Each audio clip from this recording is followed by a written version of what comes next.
নমস্কাৰ স্বাগতম জনাইছো স্মাৰ্ট এডুকেশ্যন ইউটিউব চেনেললৈ আহিবলগীয়া বিভিন্ন কম্পিটিটিভ এক্সামৰ বাবে ৱৰ্ল্ড জিকেৰ 10টা গুৰুত্বপূৰ্ণ প্ৰশ্ন আলোচনা কৰিবলৈ ওলাইছো হেহে ভিডিঅ'টো স্কিপ নকৰাকৈ ভালদৰে চাব আৰু চেনেলটো সাবস্ক্ৰাইব কৰিব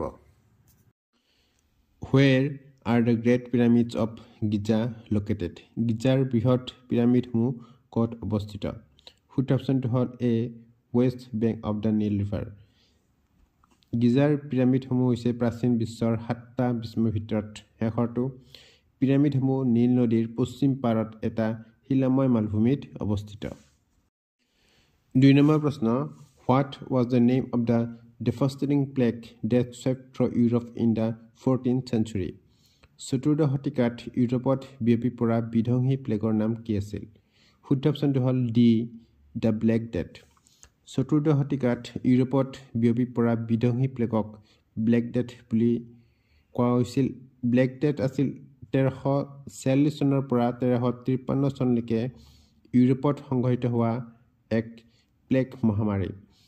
ই মানৱ ইতিহাসৰ আটাইতকৈ মাৰাত্মক মহামাৰীৰ ভিতৰত এটা আছিল প্ৰায় 50 নিযুত লোকৰ মৃত্যু হৈছিল সম্ভৱতঃ ইউৰোপৰ চতুৰ্থ শতিকাৰ জনসংখ্যাৰ 50% Yen is the currency of which country? Yen কোন দেশৰ মুদ্ৰা? শুদ্ধ অপচনটো হ'ল ডি জাপান য়েন হৈছে জাপানৰ চৰকাৰী মুদ্ৰা আমেৰিকা যুক্তৰাষ্ট্ৰৰ ডলাৰ আৰু ইউৰোৰ পিছত ই বৈদেশিক বিনিময় বজাৰত তৃতীয় সৰ্বাধিক ব্যৱহাৰিক মুদ্ৰা আমেৰিকান ডলাৰ আৰু ইউৰোৰ পিছত ইয়াক তৃতীয় সংৰক্ষিত মুদ্ৰা হিচাপে ব্যাপকভাৱে ব্যৱহাৰ কৰা হয় ৰিংজিত is the currency of which country? ৰিংজিত কোন দেশৰ মুদ্ৰা শুদ্ধ অপচনটো হ'ল বি মালয়েছিয়া ৰিংজিত হৈছে মালয়েছিয়াৰ ৰাষ্ট্ৰীয় মুদ্ৰা ৰিংজিত মালয়েছিয়াৰ কেন্দ্ৰীয় বেংকে জাৰি কৰা এটা মুদ্ৰা Which animal is the logo of WWF? WWF ৰ লগত কোনটো জন্তু আছে শুদ্ধ অপচনটো হ'ল জেন পাণ্ডা WWF ৰ প্ৰতীক চিহ্নত এটা বিশাল পাণ্ডা দেখা যায় 1961 চনত সংগঠনটোৰ আৰম্ভণিৰ পৰা পাণ্ডা WWF ৰ প্ৰতীক চিহ্ন হৈ আহিছে Which island was previously known as Formosa? কোনটো দ্বীপক আগতে ফৰ্মোসা বুলি জনা গৈছিল শুদ্ধ অপচনটো হ'ল B Taiwan Which of the following forests are often called the lands of the planet? নিম্নলিখিত কোনখন অৰণ্যক প্ৰায় lands of the planet বুলি কোৱা হয় শুদ্ধ অপচনটো হ'ল D Amazon rainforest Amazon rainforestক lands of the planet বুলি কোৱা হয় কাৰণ ই পৃথিৱীৰ প্ৰায় 20% অক্সিজেন উৎপাদন কৰে Grasses are known as elephant grasses ঘাঁহবোৰক হাতী ঘাঁহ বুলি জনা যায় শুদ্ধ অপচনটো হ'ল এ সাভানা সাভানা ঘাঁহবোৰক হাতী ঘাঁহ বুলি জনা যায় হাতী ঘাঁহ হৈছে এটা ওখ ঘাঁহ যিটো মূলতঃ 1913 চনত আফ্ৰিকাৰ পৰা আহিছিল ই 10 ফুটলৈকে ওখ খনগতত বৃদ্ধি পায় স্থানীয় কৃষকসকলে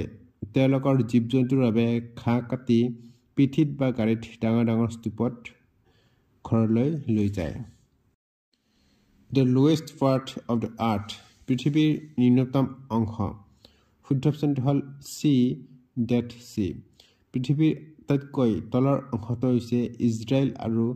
জৰ্ডানৰ মাজত অৱস্থিত মৃত সাগৰ যি সাগৰ পৃষ্ঠৰ পৰা প্ৰায় 414 মিটাৰ তলত অৱস্থিত What is the capital of Ukraine? ইউক্ৰেইনৰ ৰাজধানী কি শুদ্ধ অপচনটো হ'ল এ কেফ ইউক্ৰেইনৰ ৰাজধানী চহৰ হৈছে কেফ পূব ইউৰোপৰ আটাইতকৈ পুৰণি চহৰসমূহৰ ভিতৰত এখন য'ত এক সমৃদ্ধ সাংস্কৃতিক আৰু ঐতিহাসিক ঐতিহ্য আছে কেফ চহৰখন ইউক্ৰেইনৰ ৰাজনৈতিক অৰ্থনৈতিক সাংস্কৃতিক আৰু বৈজ্ঞানিক কেন্দ্ৰ হিচাপে কাম কৰে আৰু পূব স্লাভসকলৰ ইতিহাসত ইয়াৰ গুৰুত্বপূৰ্ণ ভূমিকাৰ বাবে জনাজাত